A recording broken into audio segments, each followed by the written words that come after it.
Thank you, Mr. Speaker.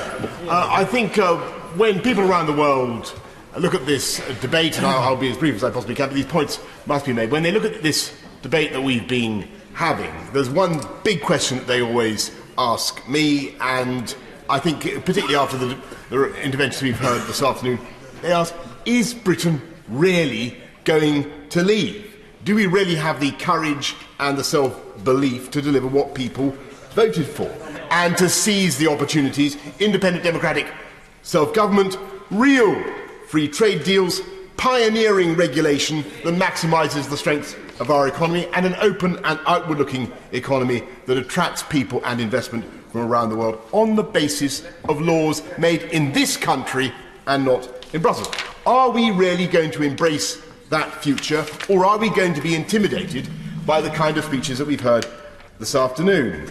And I feel that if we vote for this deal, we will be blatantly negating many of the potential benefits of Brexit. Because as a result of the backstop trap, we will be faced with an unthinkable choice. Sacrifice Northern Ireland, as we just heard, or stay locked in the customs union and regulatory alignment, so we can't do free trade deals, we remain rules takers, we end up disgorging £39 billion for nothing in return. And without even the certainty that is claimed, because we've yet to begin, as my right honourable friend, my brother, the member for Orpington, rightly said, we have yet to begin the negotiations, and the only certainty is that the EU will keep us locked in the backstop until we comply with their wishes, and the whole debilitating wrangle will go on for years, which is why we have to get it right now. And the answer is not to have a second referendum.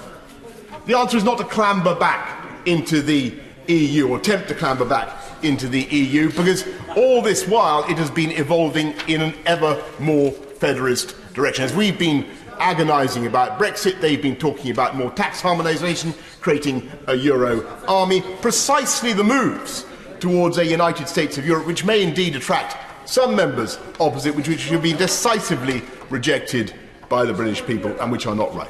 We can't go for the Norway option for reasons that have been extensively chewed over in this House. We'd end up taking even more rules from Brussels. I don't think we can seriously contemplate delaying Article 50, because after 2.5 years of procrastination, the public would accuse us in this place of deliberately setting out to frustrate their wishes, and they would conclude that there was some plot by the deep state to kill Brexit.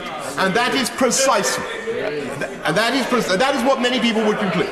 And that is precisely why we cannot now treat the public as idiots and get snarled in delectable disputations about Standing Order 15, because they will see this 14, they will see this stuff for what it is. Public school, debating society chicanery, designed to get round their wishes. So if and when this deal is voted down, let us not continue to flog this dead horse. I'm sure we're all grateful to Monsieur Juncker and Barnier for the various comfort letters that they provided. But we know that they are legally worthless. And instead of another fig leaf from Brussels, I hope that the government will come back to this place with a plan that is in fact the Prime Minister's original plan. It would go back to her principles outlined at Lancaster House, banking that which is sensible in the withdrawal agreement, scrapping the backstop, agreeing an implementation period in which to negotiate a zero-tariff, zero-quota free trade deal, holding back half the £39 billion at least until such a free trade deal is concluded, and pledging what is obvious to all, that there is no plan, intention or need for a hard border in Northern Ireland, and getting on now with zeal and enthusiasm for with preparations for no deal. And I'm sure that whatever the bureaucratic, technical or logistical difficulties there may be, as Monsieur Puissesseau of the Calais-Boulogne ports has already pointed out, they can be overcome with a spirit of optimism and determination. And that is the spirit we should now be applying to Brexit. We can muff it. Yes, of course we can muff it. We can flunk it. We can vote for this deal.